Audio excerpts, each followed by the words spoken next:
Let's do the ballad. Where do you think you're going? Let's finish this fucking thing off here. What I liked about Aerosmith personally was the diversity. Someone called Jane's Got a Gun. It's gonna be. It's so good. Well, I think we're gonna do it. You Might Be Loving an Elevator.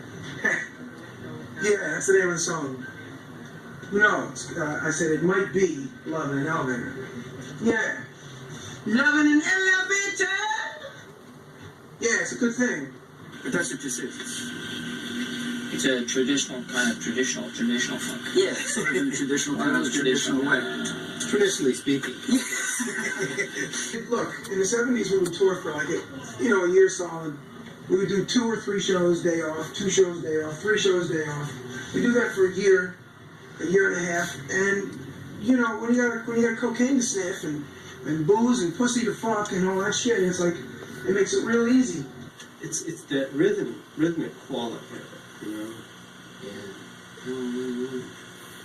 But it gives it a real flavor. You have lots of A's and E's and rolls. Yeah, it's pretty nuts. It's nuts, but I did drugs for like 25 years, so I had a problem stopping because I was just so fucking used to it. It's like living in the water all your life and coming out and living on land and saying, oh, I'm fine, I can function fine. Every other minute, you're thinking about going back into the water. So, I mean, it's fucking crazy, but, I was really fortunate enough to see that it was stifling my creativity, and that's what I was in a band for. Was because I saw the Stones and I saw the Yardbirds and I said, fuck, not only do I love that or what they're doing, but I want to do it too, and I want to do it better. I think I can do it better.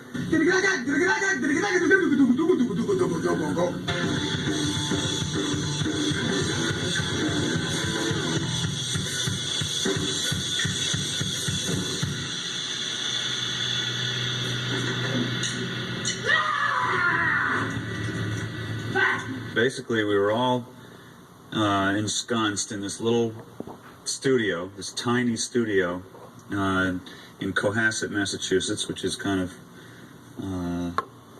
just an out-of-the-way little town. And it was sort of isolated for us, which is a good way to work, really, when you really have to get a lot of this, busy work done, arrangements, which is a lot of, kind of the ditch digging of an album, putting those arrangements together and rehearsing them. Everybody would slog in the morning, kick the snow off their shoes, and every couple of weeks Bruce would show up, and he'd come in not showing a trace of jet lag, even though he'd flown in all the way from Vancouver.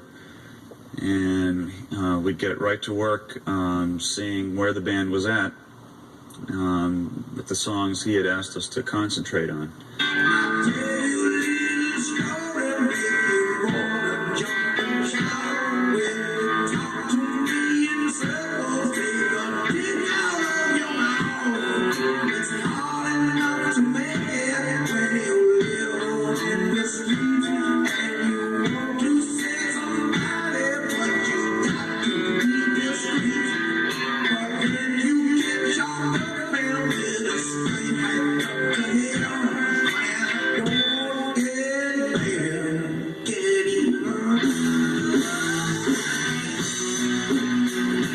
Picture us there in Cohasset, and Steven's over behind his keyboard, kind of sitting up in his royal chair there. And everybody's, every time we come to rehearsal, everybody pretty much winds up in the same position, and Steven is kind of the master of ceremonies. A lot of times he'll either be playing his keyboard or he'll just be listening while the rest of us are playing. And it's kind of a lucky thing because when you're in a situation and you're the only person in the room who's not sitting there concentrating on exactly what he's playing, your mind is sometimes a little more free to just start throwing ideas around, and and Steven is definitely good at that. Let's just take it from here. Don't get